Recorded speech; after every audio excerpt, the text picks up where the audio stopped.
And आज की video में हम बात करने वाले हैं डॉस अटैक के बारे में। डॉस यानी डिनायल ऑफ सर्विस। अब एक पर्टिकुलर सर्वर या एक पर्टिकुलर वेब सर्विस या कोई भी पर्टिकुलर सर्विस जो इंटरनेट पे कनेक्टेड है वो आपको डिनाय कब करेगी। अब डिनायल ऑफ सर्विस से तो यही समझ में आ रहा है ना, ये एक ऐसा अटैक है जहां पर वो आपको डिनाय कर रही है कुछ सर्विस के लिए। जी हाँ, ऐसा ही होता है। डिनायल ऑफ सर्विस में एक सर्विस प्रोवाइडर आपको डिनाय कर देता है अपनी सर्विसेज प्रोवाइड करने से। बट ऐसा किस केस में हो सकता है, समझ के देखिए। अगर एक वेबसाइट है जिसपे रिजल्ट निकला है, आप कई बार देखते हैं कई सारे कॉम्पिटेटिव एग्जाम्स के जब रिजल्ट आते हैं साइट डाउन हो जाती है, वो अपने सर्विस देने से मना कर देती है। साइट डाउन होना मतलब वो कह रहा है कि एट मोमेंट में आपको सर्विस नहीं दे सकता, मैं आपको रिजल्ट नहीं दिखा सकता।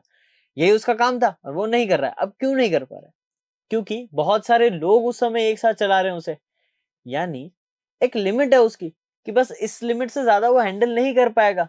और फिर जब वो हैंडल नहीं कर पाता तब वो मना कर देता है कि मैं अब इसमें रिस्पॉन्ड नहीं कर सकता।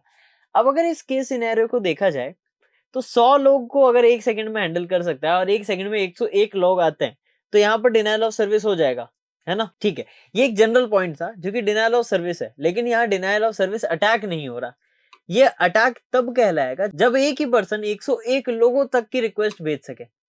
यानी अगर एक जना आ रहा है तो इसका मतलब 99 और लोग जा सकते हैं उस पे, लेकिन उस एक जने ने ऐसी हैकिंग करी है, अटैक ऐसे परफॉर्म करा है कि यहाँ पर 99 लोगों की और रिक्वेस्ट इसी एक सिस्टम से चली गई, जिससे क्या हो रहा है, सर्वर उन रिक्वेस्ट को हैंडल नहीं कर पा रहा।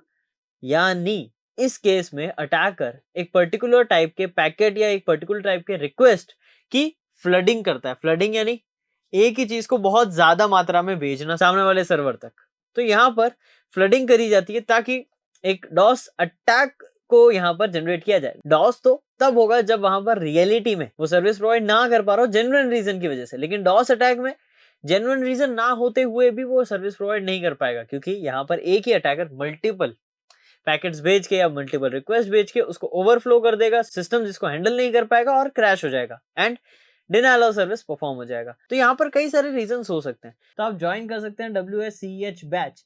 अब इस बैच में ऐसा क्या खास है, देखिए WSCH बैच में आपको 20+ प्रीमियम मॉड्यूल्स तो मिलेंगे ही मिलेंगे, साथ ही साथ कई सारे अमेजिंग टूल्स आपको मिलेंगे, क्विजेस, असाइनमेंट्स एंड टेस्ट ये आपको अपस्किल करेंगे। आपको चीट शीट्स प्रोवाइड होगी एंड नोट्स प्रोवाइड होंगे ताकि आप अपनी नॉलेज को और ज्यादा रिफाइन कर सके।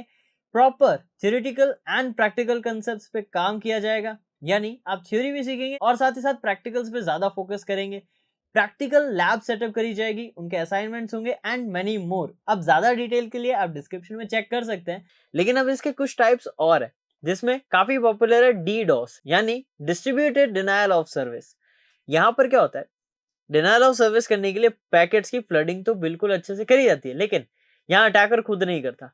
अटैकर मल्टीपल लोगों को हैक करता है।